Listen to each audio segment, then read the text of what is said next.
जैसा कि पिछले वीडियो में मैंने वादा किया था कि हम नेक्स्ट वीडियो में क्या पढ़ने वाले हैं, एसिड बेस और उसका रिएक्शन और चैप्टर को पूरा कंप्लीट करने वाले हैं। तो इस वीडियो में हम उसी पे हम आगे डिस्कशन करेंगे और होपफुली आपका लॉकडाउन शायद ख़त्म हो गया होगा और आप कुछ पढ़ाई वढ़ाई में भी ध्यान दे रहे होगे आप, और जो नहीं दे रहे वो शायद अब देना चालू कर देंगे। तो वीडियो देखते रहिए और चैनल को सब्सक्राइब भी करते जाइए तो और अपने फ्रेंड्स के साथ भी शेयर कर सकते हैं। तो वैसे अब इसका पार्ट 2 वीडियो है। पार्ट 1 अब मैंने थोड़ी देर पहले ही बनाया था, अभी 1:26 हो गया है और लेट नाइट क्लासेस में आपको मैं वेलकम करता हूं। और सबसे पहले यहाँ पे लिखा हुआ है reaction of acid and base with metals, यानी एसिड एंड बेसिस का रिएक्शन किसके साथ, एसिड एंड बेसिस का रिएक्शन किसके साथ, मेटल के साथ। ठीक है, मेटल क्या आपने आयरन हो गया, जिंक हो गया, ये सब मेटल। क्या लिखा हुआ है, एसिड प्लस एक्टिव मेटल क्या बनता है उससे, salt plus hydrogen plus heat. ठीक है, एसिड के साथ अगर एक्टिव मेटल किसी का भी अगर उसके साथ मिलता है तो क्या बनता है, सॉल्ट बनता है, एक नमक, और हाइड्रोजन गैस रिलीज होती है और हीट निकलता है उसमें से। यहाँ पे जैसे सिंपल एग्जांपल से मैंने समझाने की कोशिश की, HCl जब एक्टिव मेटल एक Mg से मिलता है तो क्या बन जाता है वो MgCl2 और H2 गैस उसमें से रिलीज होती है, साथ में क्या रिलीज होता है, हीट। अब ये पहला हो गया। दूसरा यहाँ पे लिखा है बेस प्लस मेटल, या बेस प्लस मेटल क्या होगा, क्या बनता है, salt plus hydrogen plus heat. तो क्या है, जैसे बेस यहाँ पे लिए अपन NaOH, उसमें क्या प्लस कर रहे हैं हम, जिंक प्लस हो रहा है, तो क्या बन रहा है उसमें Na2ZNO2 प्लस H2। ठीक है, तो इस यहाँ वाले स्लाइड से ये क्या कंक्लूड क्या कर सकते हैं अपन कि जब एसिड या बेस कहीं पे भी मिलते हैं, यानी किसी भी मेटल से मिलते हैं, तो क्या उसमें दो चीज़ होती है, सॉल्ट बनता है और हाइड्रोजन, यानी दोनों कंडीशन में सेम रहता है। ठीक है, सॉल्ट और हाइड्रोजन दोनों में आते हैं। ठीक है, ये हमारा पहला था।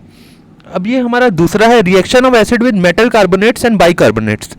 तो इसमें क्या होता है, एसिड प्लस मेटल कार्बोनेट और बाइकार्बोनेट जब भी मिलते हैं तो क्या होता है, इसमें salt plus water plus carbon dioxide निकलती है। जैसे यानी सिंपल एग्जाम्पल दिया मैंने, HCl और मेटल कार्बोनेट CaCO3 है, यानी उसको अपन जब हो रहा है तो क्या निकल रहा है, CaCl2 कैल्शियम क्लोराइड, और H2 वाटर रिलीज हो रहा है, और CO2 उसमें से गैस रिलीज हो रही है। ठीक है,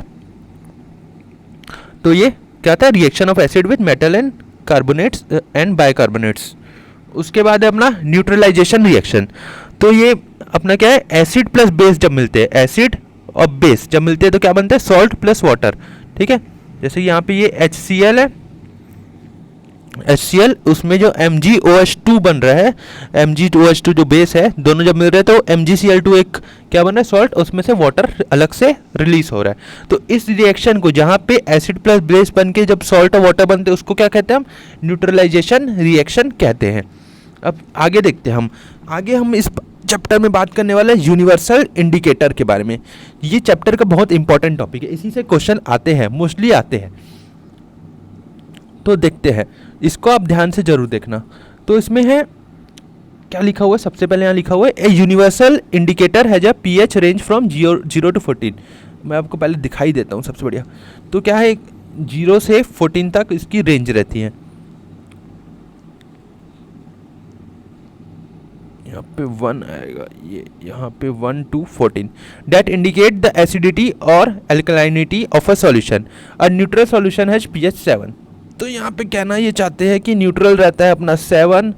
अगर हम इस साइड निकल ले तो यहाँ एसिडिक हो जाएगा, इस साइड निकल ले तो बेसिक हो जाएगा। ठीक है, अपन को कहाँ रहना है, यहाँ बीच में। अपन जो भी खाते हैं इसी के आसपास ही रहता है पूरा। ठीक है, 6, 7, 8 के। तो कहना ये चाहते हैं कि ये यहाँ अगर ज़्यादा दूर चले गए, यानी pH 1 आ गया तो वेरी एसिडिक रहता है, और pH 14 आ गया तो वेरी अल्कलाइन हो जाता है। ठीक है, यहाँ पे स्लाइटली अल्कलाइन है 8, 9, 10 तक, 11 तक।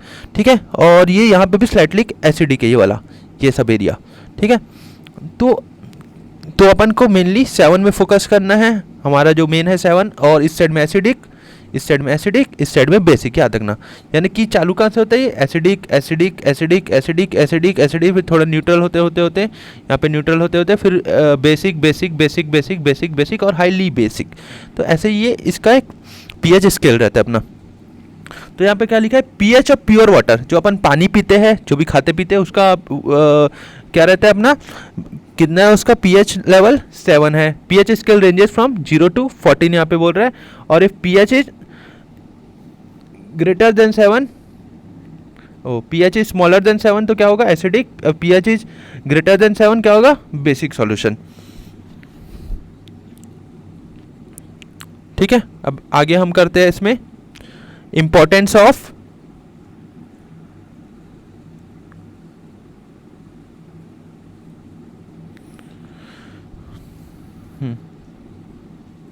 पे क्या दिया था, pH of pure water is 7 और pH स्केल की रेंज क्या है फ्रॉम 0 to 14 pH, और ये सब तो मैंने बता दिया। इसके बाद है importance of pH in everyday life.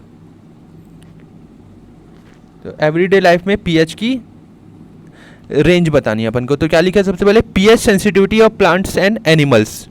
तो क्या plant and animal are sensitive to pH crucial life process such as digestion of food. अपनी बॉडी में जो डाइजेशन होता है, हमने पहले भी जो बायोलॉजी का चैप्टर है उसमें बताया था HCl से ही वो प्रोटीन में ब्रेक डाउन करता है उसको, क्या नाम था उसका, ट्रिप्सिन, ट्रिप्सिन पेनक्रियास में रहता है, क्या पेप्सिन। तो HCl की वजह से ही हो पाता है। Function of enzymes and hormones happened at certain pH value, यानी बहुत सारे बॉडी में फंक्शन है जो एक पर्टिकुलर pH वैल्यू में ही काम करते हैं। ठीक है, पे लिखा है। उसके बाद pH ऑफ सॉइल, तो pH ऑफ सॉइल जो प्लांट ग्रोथ जिसमें अच्छा हो उसके लिए क्या रहता है 6.2 to 7 तक रहता है, यानी कि कौन से रेंज में आएगा अपन यहाँ सोचे तो ये 7 से लेके 6.5 तक के बीच में आता है सॉइल का। अब आगे हम देखते हैं जो अपना थर्ड है, यहाँ पे लिखा है pH in the digestive system, जो मैं अभी बता रहा था। तो process of digestion happened at a specific pH, stomach में क्या 1.5 to 4 में रहता है। The pH of interaction of enzymes which food is been digested influenced by the HCl in our stomach, यानी कि वो स्टमक में जो HCl एसिड रहता है उसी से हम फूड के डाइजेशन हो पाता है। उसकी रेंज क्या रहता है 1.5 to 4 के बीच में रहती है लगभग। ठीक है, आगे बढ़ते हैं। और ये फूड कुछ मैंने ऐसी टाइम पास के तौर पे बनाया था, वैसे मैंने ये वाला स्लाइड आज ही बनाया है सुबह सुबह, और रात को मैं वीडियो बना रहा हूँ। अभी मैंने सोचा नहीं था आज वीडियो बनाऊँगा, 1:33 हो चुका है और मैं 2 बजे तक सोने वाला हूँ, तो उससे पहले इसको चैप्टर को पूरा कंप्लीट कर लेते हैं। तो आगे हम करते हैं pH इन टूथ डिके। तो क्या लिखा है यहाँ पे, tooth decay happened when the teeth are exposed to an acidic environment of pH 5.5। Tooth decay कब होता है, जब pH एसिडिक इन्वायरमेंट कब रहता है 5.5 पहुंच जाता है या उससे कम हो जाता है, तभी अपना दांत सड़ जाता है। वैसे इसका नहीं सड़ा है, बहुत अच्छा दिख रहा है, हम इसको सड़ा देते हैं, ऐसा कुछ नहीं है। ए ले नो चीटिंग। चलो आगे देखते हैं। हाँ, तो अब इसमें लिखा है pH of self defence bye animal and plants, यानी अपनी आत्मरक्षा करने के लिए जो प्लांट्स यूज़ करते हैं, एनिमल यूज़ करते हैं। क्या लिखा है, acidic substance are use by animal and plants as a self defence mechanism. For example bee and plant like nettle secrete a highly acidic substance for self defence, यानी जो अभी मधुमक्खी या फिर क्या लिखा है प्लांट लाइक नेटल सिक्रीट क्या करते हैं अपने सेल्फ डिफेंस के लिए एक हाईली एसिडिक सब्सटेंस बनाते हैं। This secrete acidic substance have a specific pH, यानी उनकी pH कम रहती है। उसको अगर अपन को जैसे बी मधुमक्खी डंक मार ली तो बहुत ज़्यादा पेनफुल रहता है वो। तो ये है कुछ सेल्फ डिफेंस के बारे में था। उसके बाद सॉल्ट, नमक की बात कर रहे हैं हम। तो नमक तो अब देखे ही होंगे, घर में खाए भी होंगे और डेली खाते हैं, उनके उसके बिना तो लाइफ ही नहीं है। तो ये नमक बनता कैसे है और किस किस टाइप के रहते हैं, क्या क्या करना है नमक के साथ, ये मैं बताने वाला हूँ। अच्छा वो तो देखते हैं। तो क्या लिखा है सबसे पहले, a salt is a combination of anion of an acid and a cation of a base. तो सॉल्ट किसका कॉम्बिनेशन है, anion of a acid और एक कैटायन ऑफ अ बेस का। जैसे कि यहाँ एग्जांपल दिया KCl या फिर NaNO3 या CaSO4 एक्सेट्रा। और आगे लिखा हुआ यहाँ पे salt are usually prepared by neutralisation reaction. मैंने अभी थोड़ी देर पहले बताया था एसिड प्लस बेस जब बनते हैं तो क्या बनता है सॉल्ट प्लस वाटर, उसी रिएक्शन के कारण सॉल्ट बनते हैं। तो यहाँ पे सबसे पहले लिखा है pH ऑफ सॉल्ट। तो क्या है, salt of a strong acid and strong base. जब खतरनाक सा एसिड होगा, खतरनाक सा बेस होगा, तो विल बी कैसा रहेगा, न्यूट्रल इन नेचर रहेगा। pH कितना रहेगा उसका 7 रहेगा लगभग। ये पहला वाला। अब दूसरा बात हो रहा है salt of a weak acid. Weak जब एसिड रहेगा बेचारा कमजोर और बेस रहेगा strong, will be a basic in nature. तो कैसा रहेगा वो, जो सॉल्यूशन बनेगा वो बेसिक, यानी कि स्ट्रॉन्ग बेस है इसके कारण वो बेसिक बन गया। और उसका pH क्या रहेगा 7 से ज़्यादा रहेगा। उसके बाद है यहाँ पे लिखा है pH ग्रेटर देन 7। उसके बाद लिखा है स्ट्रॉन्ग एसिड और वीक बेस रहेगा, तो कैसा बनेगा, एसिडिक इन नेचर बनेगा जो नमक बनेगा, और उसका pH 7 से कम रहेगा। ठीक है, ये सिंपल है समझना, आप इसको रट्टा मार लो डायरेक्टली। अब यहाँ पे बात हो रही है कॉमन सॉल्ट की। कॉमन सॉल्ट बोले तो अपना नमक, देश का नमक टाटा सॉल्ट, या फिर बोल सकते हैं हम common salt sodium chloride NaCl। तो हम उसको क्या बोलते हैं साइंस में, NaCl। जो घर में नमक खाते हैं, ऐसे दुकान में नहीं बोल देना आप जाके कि 1 किलो NaCl दे दो, NaCl, कलर चेंज करते हैं, NaCl बोलते, ठीक है। या फिर सोडियम क्लोराइड भी नहीं बोलना, because it use all over the world for cooking. ठीक है, पूरे वर्ल्ड में इसका यूज़ होता है और इसको सस्ते में ही बना लेती है कंट्रीज सब। और प्रिपरेशन ऑफ सोडियम हाइड्रोक्साइड, तो यहाँ पे सबसे पहले बात करने वाले हम सोडियम हाइड्रोक्साइड कैसे बनता है। ये बहुत ही इंपॉर्टेंट चैप्टर है, इससे बहुत बार क्वेश्चन आते हैं। इसको क्लोर अल्कली प्रोसेस भी बोलते हैं। तो इसमें क्या लिखा है, केमिकल फॉर्मूला क्या है अपना, NaOH सोडियम हाइड्रोक्साइड का, ऑल्सो नोन एज क्या बोलते हैं इसको, कॉस्टिक सोडा भी बोलते हैं। प्रिपरेशन कैसे होता है अपना, क्लोर अल्कली प्रोसेस से। तो क्या करते हैं इसमें, electrolysed of brine solution of common salt NaCl is carried out. यानी दो अपन कंटेनर में अपन बनाते हैं, जब एनोड और कैथोड रहते हैं, तो एनोड में क्या आ जाता है, Cl2 गैस रिलीज होती है, कैथोड में H2 गैस रिलीज होती है, और sodium hydroxide remain in the solution, sodium hydroxide वहीं पे रुक जाता है। तो इसी प्रोसेस से ये बनता है हमारा प्रिपरेशन ऑफ सोडियम हाइड्रोक्साइड। उसके बाद अपना जो है ये ब्लीचिंग पाउडर। तो ब्लीचिंग पाउडर का फॉर्मूला क्या है, CaOCl और क्या बोल सकते हैं अपन, ये बोलेंगे डायरेक्टली ज़्यादा बेटर है, CaOCl2 बोल सकते हैं। अब प्रिपरेशन क्या होता है, ब्लीचिंग पाउडर कैसे होता है, ब्लीचिंग पाउडर आपने देखा होगा, ब्लीच करने के लिए कपड़ों को जो यूज़ होता है। तो क्या लिखा हुआ है यहाँ पे, सबसे प्रिपरेशन कैसे होता है इसका, CaOH ट्वाइस एक्वस सॉल्यूशन में जब Cl2 गैस पास करते हैं उसमें, है ना, Cl2 गैस पास करनी पड़ती है, उसमें क्या बन जाता है, CaOCl2 एक्वस, और H2O गैस उसमें से, H2O वाटर उसमें से अलग हो जाता है। तो क्या लिखा है, on interaction with water bleaching powder release chlorine which is responsible for bleaching action. तो जब पानी में इसको वापस मिलाते हैं हम ब्लीचिंग पाउडर को, तो उसमें क्या होता है, ब्लीचिंग एक्शन होता है उसमें, उससे ही ब्लीच करते हैं हम कपड़ों को। उसके बाद यहाँ पे लिखा है बेकिंग सोडा।